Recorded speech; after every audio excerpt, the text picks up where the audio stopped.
All right, I got a bit of a topic, or not a. I got an idea. It may move into and it may be related to money, but let's talk about it. I want to tell you something and share something about myself. I am in my entire life, well, in this the last 31 years, I have been the almost guy.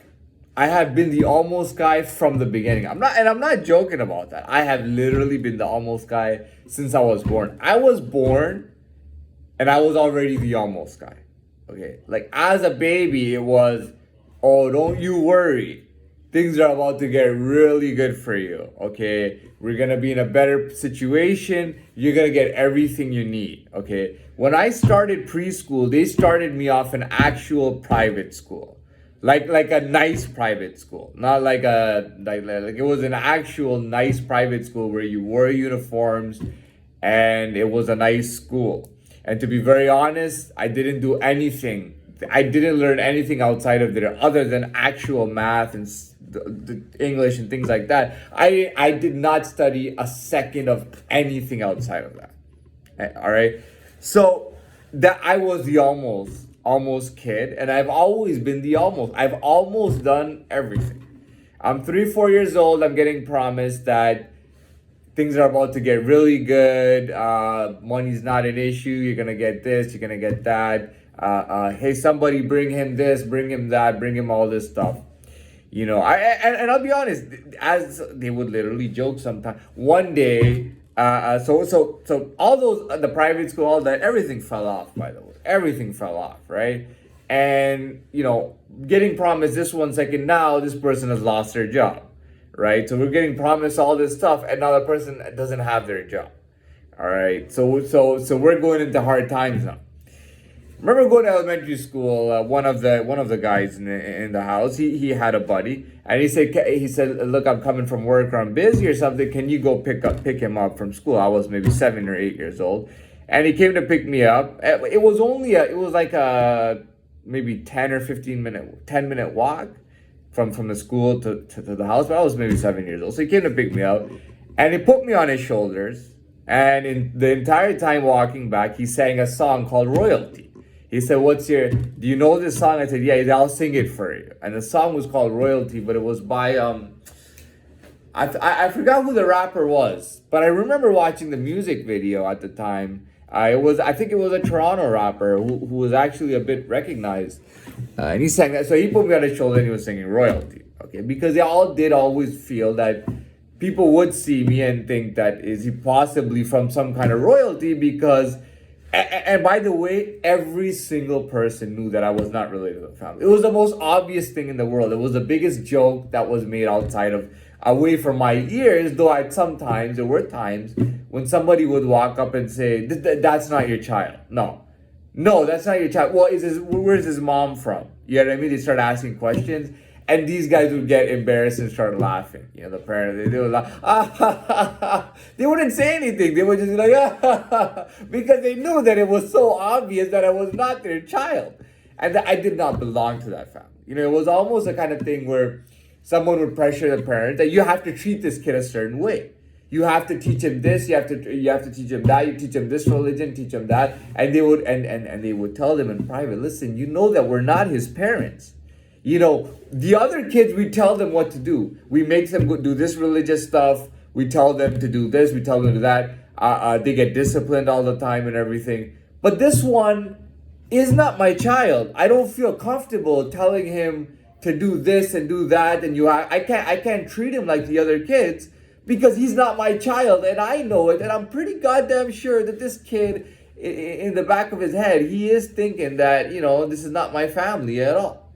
Other than the adopted jokes, which were rampant, to the point that the parents had to tell the other people to stop making those jokes. Like, you have to stop making the adopted kid jokes, because he's gonna realize, and he's gonna realize that he's adopted in a way. Don't make those adopted kid jokes, because they would always make adopted kid jokes. So they said, you can't make adopted kid jokes around him. We don't want him to, you know what I mean? We don't want him to feel like, because it's a sad thing for him, and they knew that not only would I become sad, but I would become obsessed with finding, the truth and everything like that.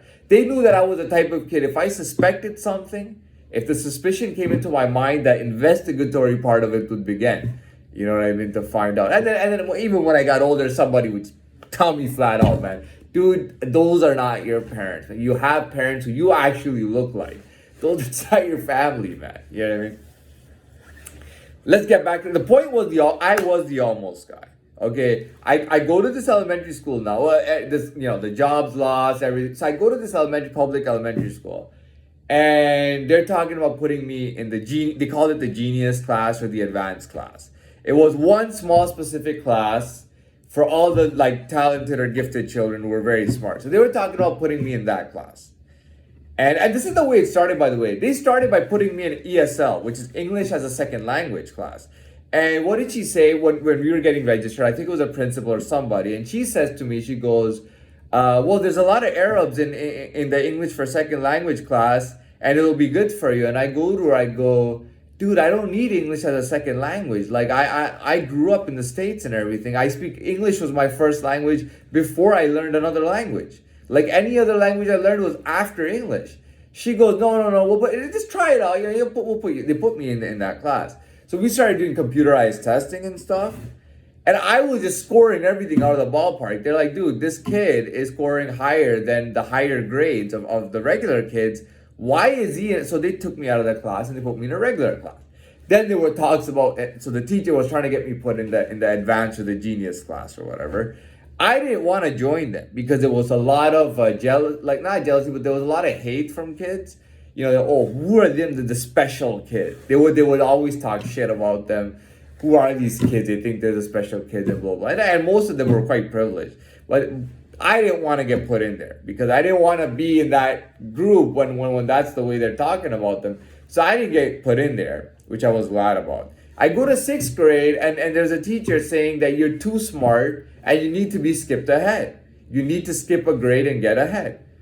And I didn't want to skip a grade ahead because I was already small and malnourished. And I was like, what the hell am I going to do with even bigger kids?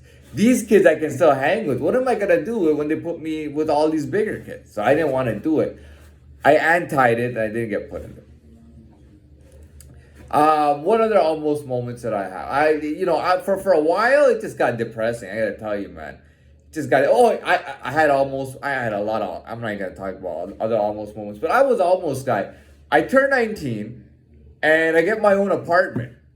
And to be honest, like, this was real. When I went for a carpenters union course that if you completed, they put you in the union and you could work your way up and blah, blah, blah. And they paid very well. So I go there and the guy, the instructor talks, like the third day of the class, when the class is done, he asked me to wait behind. He talks to me, he goes, why don't you just become an actor or something, man? Why are you doing this shit? You don't need to work hard and all that shit. He started telling me that if I was you, I would never work this goddamn job. He had done it for like 40 years or 30 years. He hated it. He told us that he wanted to become a cook and become a chef. And that for some reason, his parents and whatever was going on, it didn't go through and he ended up becoming a carpenter. But he wanted to become a chef. Like, he didn't want to do this